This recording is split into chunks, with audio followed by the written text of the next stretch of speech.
All right. Good morning. First of all, I'd like to introduce the people to my left that I'm joined here by today. Cook County Sheriff Tom Dart, Cook County Sheriff Police Chief Leo Schmitz, Cook County State's Attorney Kim Fox, ATF Chicago Field Division Special Agent in Charge Chris Amon, and Deputy Mayor of Community Safety Gary Gatewood. I'd also like to introduce our Chief of Detectives, Antoinette City, along with the Area 1 Detective Division and the Investigative Response Team. We're here this morning to announce charges against the man that shot and killed an off-duty Cook County Sheriff's Deputy, Rafael Wordlaw. This was during an attempted robbery. 32-year-old Cordero Thompson, a convicted felon and registered gun offender, is charged with multiple felonies, including first-degree murder, attempted first-degree murder, attempted armed robbery with a firearm, murder with a strong probability of death or injury, murder with other forcible felony, aggravated battery with discharge of a firearm, and unlawful use of weapon by a felon. First off, I'd like to extend my support to the family of Deputy Wordlaw. The family has to be seriously grieving right now. From what I've heard and what I've learned about Deputy Wordlaw is that he was a dedicated family man, would help anyone that he could, and he was devoted to his job. I also want to offer my support to Sheriff Dart and to the entire Cook County Sheriff's Department. Losing one of your own is never easy. It's also worse when you know that you've lost someone to senseless gun violence. We've seen this all too often. Deputy Wordlaw should have been celebrating his 32nd birthday next week. Instead, his family is now dealing with the loss of a loved one. I cannot say enough to bring some type of sense to this type of violence to the family of this deputy. The family really has to be grieving through this type of event, and please just keep that family in your prayers. This is very frustrating. It's frustrating to see this type of violence across the city in general. Obviously, this was an individual who dedicated his life to public service, and we lost this individual. And there are people across this city as a whole who are dealing with the same types of losses. It's senseless, and it has got to stop. We honor Deputy Wordlaw by bringing his killer to justice. We want to make sure that this individual cannot destroy another life or lives, because even if it's one life that's taken, it affects the lives of everyone who knows that individual. It has a ripple effect. Hopefully we can bring the family some level of justice with what we've done here today. I want to thank the Area 1 detectives and the Investigative Response Team for this swift response. What I can tell you about the Area 1 Detective Division, just like our detectives as a whole, led by Chief Antoinette City, is that they work their fingers to the bone, not only in a case like this, but in every single case that they can, to try to bring some type of justice to families who have suffered a loss. I cannot say enough about the work that was done by the Chicago Police Department and our detective division. But again, we did not do this alone. I have to thank Special Agent in Charge Chris Amon, and his team at the ATF, Chicago Field Division, and the team at the Crime Gun Intelligence Center, who played a crucial role in making sure that this offender was held accountable. Working in partnership with our federal partners was very helpful in helping us get here. I'd also like to thank Cook County State's Attorney Kim Foxx for a partnership in securing charges with this offender. I've stood here on several occasions with the Cook County State's Attorney Foxx, who has worked well with us in cases like this and trying to bring justice to these families. We have to do something about this violence, and I'd like to thank State's Attorney Kim Foxx for the partnership here. It is important for everyone to understand that moving forward, we will continue to work in the manner that we're working right now to try to keep this city safe and to try to bring justice to families who have suffered losses and have lost family members to all types of violence, not just gun violence. We've got to bring the violence down in the city, and we've got to start talking about ways to get that done. Cooperation with our partners, cooperation with our community members is going to help us get there. With that, I'd like to bring up Chief of Detectives Antoinette City to provide an investigative overview.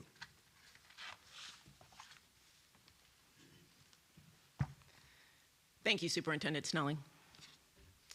First and foremost, I want to offer our condolences to the family of Deputy Wordlaw and the Cook County Sheriff's Department. The partnership you see here is the reason we were able to bring charges in this case. Our Area 1 detectives, investigative response team, our members of the ATF Chicago Field Division worked closely throughout this investigation to bring justice to Deputy Wordlaw and his family. In the early morning hours of July 30th, Deputy Wordlaw was approached by the offender, a 32-year-old Cordero Thompson, who announced a robbery while Wordlaw was seated in his vehicle at a gas station. An exchange of gunfire ensued between Deputy Wordlaw and the offender, who fired at Deputy Wordlaw with 2 weapons simultaneously. Approximately 69 rounds were fired in total by the offender. Deputy Wordlaw fired 1 shot, striking the offender in the leg. Deputy Wordlaw was struck in the chest and subsequently fled the scene and was involved in a traffic crash. A second victim was grazed in the foot. The offender arrived at a nearby hospital for treatment for the gunshot wound he sustained and provided false information about his identity to officers who arrived at the hospital. He then left the hospital and took a ride share to another hospital where he continued to provide false information about his identity. Detectives learned about the offender's movement between hospitals and injuries consistent with video that showed the offender with a leg injury at the scene, which helped them identify him as the individual who shot Deputy Wordlaw. He was placed into custody less than 3 hours after the shooting. The investigative response team immediately conducted a gunshot residue test on the offender, which later came back positive. A DNA sample was obtained from the offender and analyzed with blood evidence that was recovered from the scene. The analysis showed the DNA was a match. Again, the partnership between everyone up here today was instrumental in securing charges. From the Area 1 detectives to the investigative response team to the ATF and the state's attorney, everyone had a crucial role to play in ensuring this offender was held accountable for his actions. I'd now like to turn it over to ATF Chicago Field Division Special Agent in Charge, Chris Amon. Thank you, Chief, and good morning, everyone. First, on behalf of ATF, we'd like to offer our condolences to the family, friends, and colleagues of Deputy Wordlaw. Unfortunately, we stand here again today announcing murder charges against a violent felon who was prohibited from possessing a firearm. This is the 3rd time in the 16 months that I've been in my position here in Chicago that we're announcing murder charges against someone who murdered one of our law enforcement officers during a robbery. In this case, like the others, the defendant allegedly possessed not only a firearm illegally, but a high-powered firearm, a conversion device, a firearm affixed with a conversion device, powerful enough to discharge over 30 rounds in 2 seconds. One of our key strategies of our newly formed Crime Gun Intelligence Center in our partnership with CPD and 12 other agencies is to utilize laboratory resources to quickly identify violent offenders involved in crimes. That's what we did in this case and in so many others across the city. Our law enforcement partnerships will continue to address the most violent gun offenders so that we can prevent future tragedies. Thank you, and at this time, I'll turn it over to State's Attorney Kim Fox.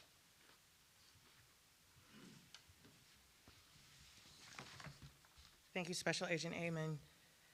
Thank you, Superintendent Snelling, Chief of City, and to this collaboration of partnership that you see standing before you today.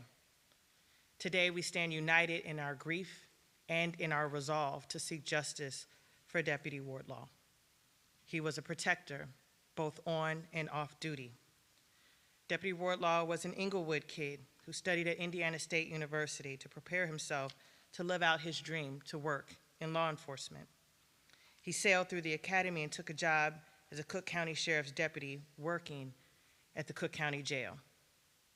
Countless friends, family, and co-workers gathered to release balloons in the deputy's honor just as his work shift would have ended. There, they described him as a hard worker and that his personal mission was to make people feel safe, including in the last moments of his life in his efforts to protect his friend. He is gone far too soon. As you've already heard, our office has approved first-degree murder charges as well as attempt first-degree murder charges against Cordero Thompson in the death of Deputy Wordlaw. Our office worked tirelessly over the last 48 hours alongside the Chicago Police Department, the ATF, the Cook County Sheriff's Office, to bring this suspect responsible for this death to justice. We are incredibly grateful for your partnership. As Superintendent Snelling mentioned earlier, what you are seeing displayed in these moments of tragedy is what happens when partnership and collaboration come together at both the state, local, and federal level, coming together, bringing the full force of our resources to bring those to justice. I want to extend a special thanks to our felony review unit led by Kim Ward for their diligent efforts in this case. The charges announced today reflect our commitment to pursuing justice for Deputy Wordlaw and especially for his family.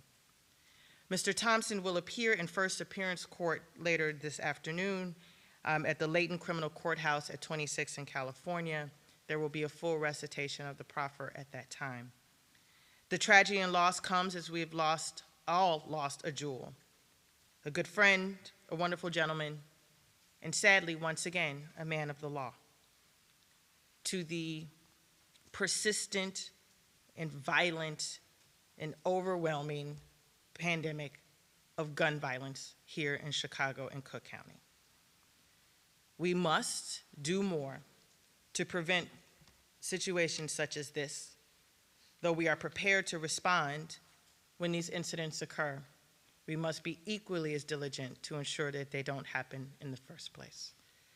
I lastly want to once again offer my sincere condolences to the family of Deputy Wordlaw, again to his colleagues at the Cook County Sheriff's Office, and all of those who loved and cherished him. Thank you. With that, I'll bring Sheriff Tom Dart to the podium.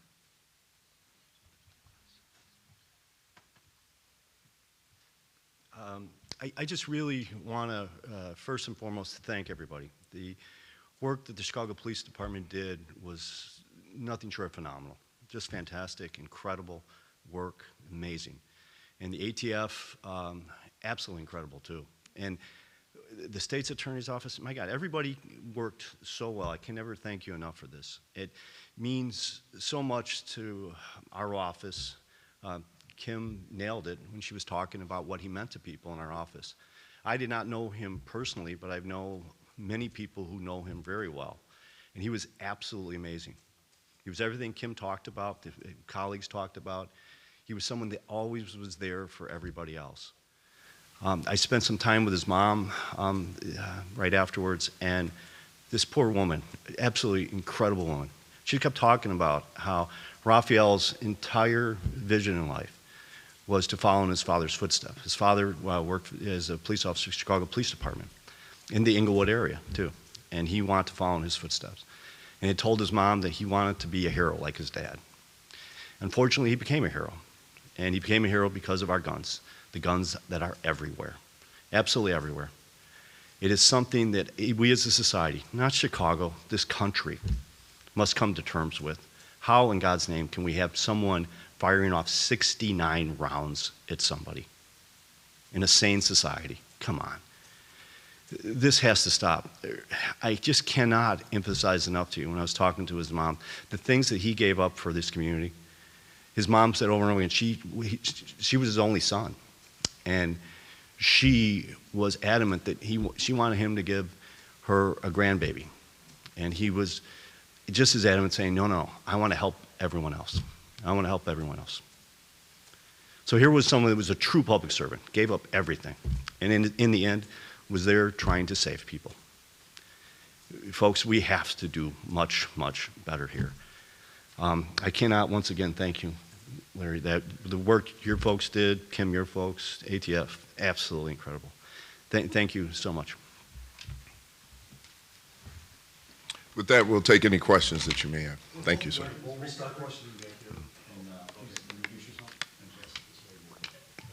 Johnny Love from Fox 32. This suspect is a convicted felon, and early on there was some talk that he may have been involved in a string of other crimes, driving a stolen vehicle. What can you tell us about the record of this person and what they were doing that night? I can tell you about his record, Joni. I won't be able to give you any perspective of what he was doing that night. This is someone who has 2 prior gun offenses for which he was convicted. The first was a 2015 unlawful use of a weapon where he was sentenced to 4 years in the Illinois Department of Corrections. That sentence commencing on being delivered on January 27, 2016. He later picked up a Class 2 unlawful use of a weapon by a felon. In a 2020 case, he was sentenced to 8 years in the Illinois Department of Corrections. He was released on mandatory supervised release on January 15, 2023. He was released from mandatory supervised release earlier this year on January 19, 24. To the question of why he was released in 2023 on an 8-year sentence, you get good credit for 50% off, plus the time that he was in custody prior to trial. So his pretrial custody date versus in addition to his sentencing date is why he was released in 2023. His mandatory supervised release ended earlier this year. Yeah, this is for anybody who wants to take it. I know several of you had mentioned, Maxwell Evans with Black Club Chicago. I know several of you had mentioned that more needs to be done to prevent crimes like this in the future. Could anybody speak to what specific policies or changes do need to be made for that to happen? Listen, we can talk about policies. Obviously, we need tougher laws. We need tougher gun laws. We need more accountability when it comes to people who are committing acts of violence. But at the same time, policies are not enough. We need people to get engaged. We need people to be involved. When we look at our communities, especially those communities that are the most harmed, we actually need people to step up. We need people to come to the table and work with us because we're willing to work with those people. You know, all too often we see this type of violence on a daily basis in the city. And, you know, when we bring someone to justice, it gives us a feeling of comfort for that moment until the next one happens. And then we start all over again. At some point, we've got to get everybody involved. Everybody has to step up and be a part of the solution. It can't just be policies. We can't solve these problems with policies, because even when you put laws in place, those laws are there to hold people accountable, but people still break those laws. So the enforcement is a part of it. Prevention, as the state's attorney mentioned, is a major part of it. But in order for that to happen, we need cooperative bodies. We need people who want to come in and be a part of the solution.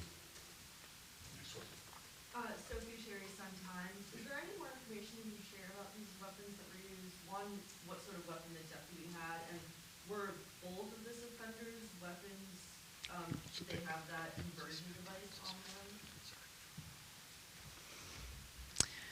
The offender's weapons were not recovered. Based on the evidence that we recovered at the scene, again, we had multiple calibers of fired cartridge casings. We had 40 caliber, 45 caliber, 9mm. We believe those to be firearms that could fire those caliber ballistics. In terms of what we were also able to gather through video and the number of casings that were recovered, as we mentioned, we have approximately 69 casings that were recovered.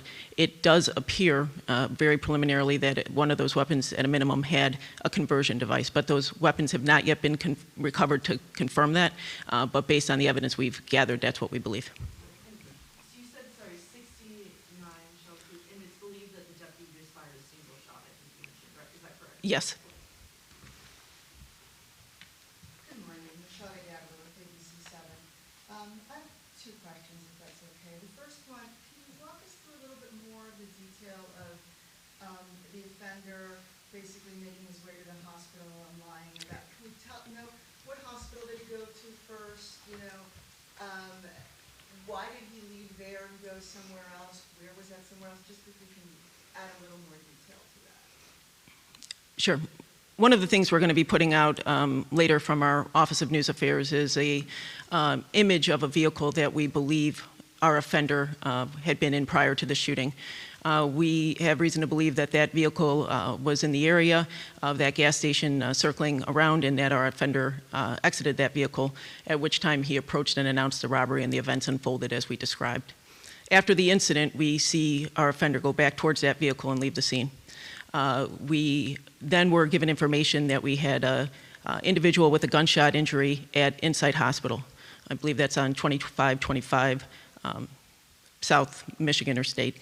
At that time, officers were dispatched to conduct an investigation into that incident.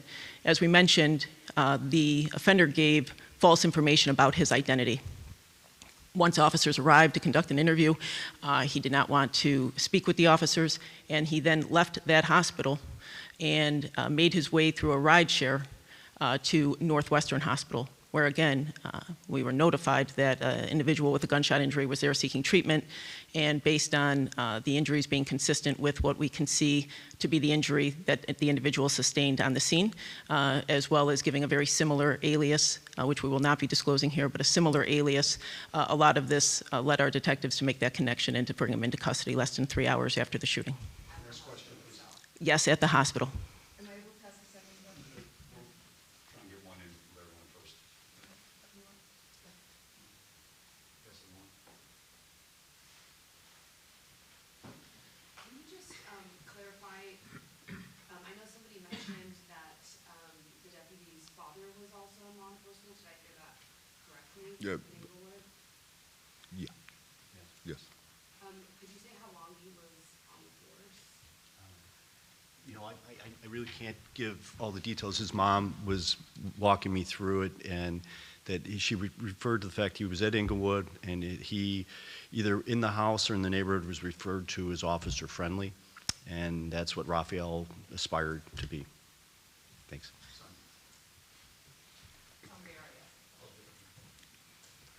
Mike Krauser, WBDM Radio. Did Deputy Wordlaw make it out of his car, or did he just take off as soon as he was hit? If you want to. Once the robbery was announced, he, as we mentioned, was seated in his vehicle. He did attempt to fire a round from his vehicle. At that point, as I had mentioned, this offender was armed with 2 firearms and simultaneously unloaded a barrage of bullets on the deputy. As he was struck, he attempted to leave, and then we have additional gunshots that were fired at our deputy as he was trying to leave the scene where he was under attack. So he was able to get off 1 shot, which did injure our offender, and is ultimately why we were able to locate him and take him into custody. And that incident did take place from the deputy's vehicle. Final question here. Hi, I'm Jessica D'Onofrio with ABC7 Chicago, and this is an off-topic question for you, Superintendent Snelling. The station is asking a little bit about this video circulating online which shows